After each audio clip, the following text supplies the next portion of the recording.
کیا سچ میں دریائے فرات خشک ہو رہا ہے یعنی کہ سوکھ رہا ہے؟ کیا لوگ اس کے نیچے سے سونا نکال رہے ہیں؟ اور اگر لوگ سونا نکال بھی رہے ہیں تو آخر اس سونے کی مقدار کتنی ہے؟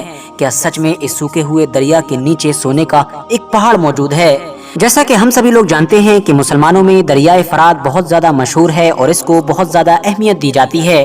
اس کے پیچھے وجہ ہے اس مشہور دریا سے جڑی ہوئی ایک بھوش باڑی کہ جو آج سے لگ بھگ 1400 سال پہلے آخری پیغمبر یعنی کہ حضرت محمد صلی اللہ علیہ وسلم کی طرف سے کی گئی تھی۔ ایک حدیث میں حضرت محمد صلی اللہ علیہ وسلم نے ارشاد فرمایا ہے کہ قیامت اس وقت تک قائم نہ ہوگی کہ جب تک دریائے فرات کے نیچے سے سونے کا پہاڑ نہ نکل آئے۔ خوش آمدید ویورز، السلام علیکم ورحمۃ اللہ وبرکاتہ۔ میں سرتاج احمد ایوبی۔ آج ہم جس ویڈیو کا ریئیکشن کریں گے اس کا ٹائٹل ہے ترکی میں کون سی نہر سے سونا نکل آیا ہے۔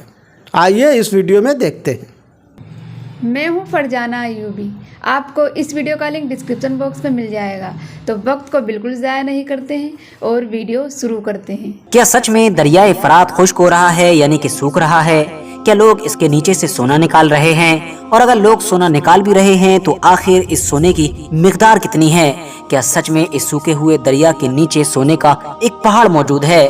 جیسا کہ ہم سبھی لوگ جانتے ہیں کہ مسلمانوں میں دریائے فرات بہت زیادہ مشہور ہے اور اس کو بہت زیادہ اہمیت دی جاتی ہے۔ اس کے پیچھے وجہ ہے اس مشہور دریا سے جڑی ہوئی ایک بھوش باڑی کہ جو آج سے لگ بھگ 1400 سال پہلے آخری پیغمبر یعنی کہ حضرت محمد صلی اللہ علیہ وسلم کی طرف سے کی گئی تھی۔ ایک حدیث میں حضرت محمد صلی اللہ علیہ وسلم نے ارشاد فرمایا ہے کہ قیامت اس وقت تک قائم نہ ہوگی کہ جب تک دریائے فرات کے نیچے سے سونے کا پہاڑ نہ نکل آئے۔ اس کے لیے جنگ ہوگی اور ہر 100 لوگوں میں سے 99 لوگ قتل ہو جائیں گے اور ان میں سے ہر کوئی یہی سوچے گا کہ شاید وہ بچ جائے۔ اتنا ہی نہیں، ایک اور حدیث میں یہ بھی ملتا ہے کہ پیغمبر علیہ السلام نے کہا تھا کہ قریب ہے کہ دریائے فرات خشک ہو کر سونے کے خزانوں کو ظاہر کر دے۔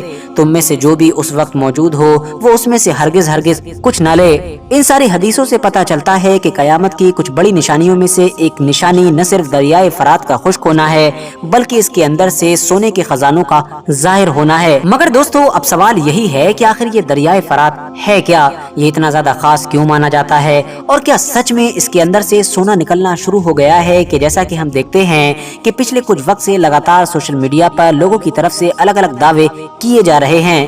بہت سارے لوگ یہ دعویٰ کر رہے ہیں کہ یہ دریا نہ صرف خشک ہو چکا ہے بلکہ اس کے اندر سے ہزاروں سال پرانا ایک شہر بھی ڈھونڈ لیا گیا ہے اور اسی شہر کے اندر سے سونا نکل رہا ہے جس کو لوگ بڑی تیزی کے ساتھ نکال رہے ہیں۔ ویسے تو دریائے فرات یہ اوپر سے صرف 3 ہی دیشوں میں موجود ہے کہ جو ٹرکی سے شروع ہوتا ہے یعنی نارتھ ایسٹ والی سائڈ سے اور پھر سیریا میں انٹر ہوتا ہے، سیریا کے بعد گھومتا ہوا عراق میں آتا ہے اور عراق کو پار کرتا ہوا پرشین گلف میں جا کر گر جاتا ہے۔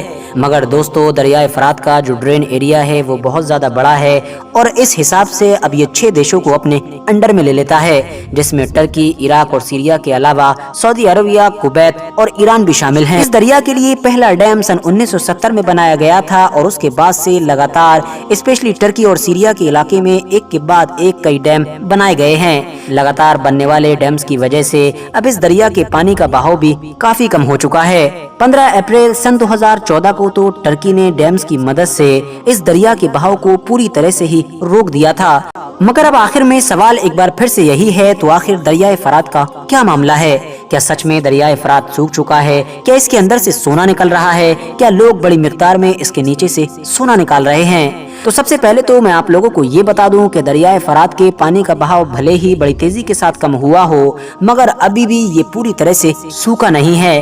اور جہاں تک معاملہ سونے کا ہے کہ جو ہمیشہ سے ہی سب سے زیادہ ڈیمانڈ والی چیز رہا ہے، تو میں آپ کو بتا دوں کہ ویسے تو ایک لمبے وقت سے دریائے فرات کے بہت سارے الگ الگ کناروں پر بہت سارے لوگوں کی طرف سے سونا ڈھونڈنے اور بہت سارے لوگوں کی طرف سے سونا ملنے کے دعوے کیے گئے ہیں، یعنی ابھی بھی زیادہ تر ایکسپرٹس کا یہی ماننا ہے کہ اس طرح کے کوئی بھی ثبوت نہیں ملے ہیں کہ جو اس بات کی طرف اشارہ کرتے ہوں کہ دریائے فرات کے اندر بہت بڑی ماترا میں سونا موجود ہے یا پھر اس کے اندر سونے کے بڑے پہاڑ موجود ہیں۔